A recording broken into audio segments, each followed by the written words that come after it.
মুরগির মাংসের ঝোল আর আলুটাকে বাদ না দিয়ে টমেটো, ক্যাপসিকাম আর গার্লিকের একটা চটপাটা ফ্লেভার যদি পেতে হয় তাহলে কিন্তু এই রেসিপিটা অবশ্যই ট্রাই করতে হবে। আলু কেটে নিয়েছি, পেঁয়াজ নিয়ে নিয়েছি কাঁচা লঙ্কা, একটা স্মুথ পেস্ট তৈরি করে নেব।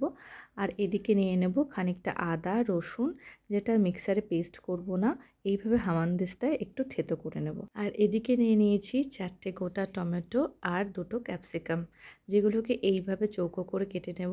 কড়াইতে তেল দিয়ে আলুগুলোকে হলুদ আর লবণ দিয়ে ভেজে নেব। কড়াইতে গোটা গরম মশলা, শুকনো লঙ্কা ফোড়ন দিয়ে চিকেন পিসেসগুলো দিয়ে 5 মিনিট এদিক ওদিক করে ভেজে নিয়ে দিয়ে দেব পরিমাণ মতো লবণ, আর সাথে দিয়ে দেব গোটা 4টে টমেটো। এখানে কিন্তু টমেটো আমি কেটে ব্যবহার করিনি, টমেটোটা গোটাই ব্যবহার করব। আর এটাকে এইভাবে ঢেকে 10 মিনিটের জন্য ফুটতে দেব। টমেটোর এই ব্যবহার এই মাংসের ঝোলটাকে কিন্তু একটা আলাদা স্বাদ আর গন্ধ এনে দেবে।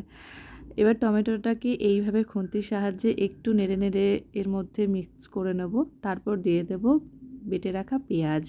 পেঁয়াজটা দিয়ে নাড়তে থাকবো। সমস্ত মশলা কিন্তু এইভাবে একসাথে ব্যবহার করব না। পেঁয়াজটা একটু বাদামি হলে তারপর অ্যাড করব আদা রসুনের পেস্ট। এইভাবে আদা রসুনের পেস্ট দিয়ে কষাতে থাকবো। তারপর দিয়ে দেব কাশ্মীরি লঙ্কার গুঁড়ো, স্বাদ মতো চিনি আর 1 চামচ জিরের গুঁড়ো। এইভাবে সমস্ত মশলা দিয়ে ভালো করে কষতে থাকবো। দিয়ে দেব আলুগুলো, সমস্ত কিছু দিয়ে ভালো করে কষতে থাকবো এবং সবশেষে দিয়ে দেব ক্যাপসিকামের কিউবগুলো। একটু ঢাকা চাপা দিয়ে রান্না করে দিয়ে দেব পরিমাণ মতো গরম করে রাখা জল, যাতে একটু ঝোলও থাকে আর ক্যাপসিকামটাও সেদ্ধ হয়ে যায় খুব ভালো মতো।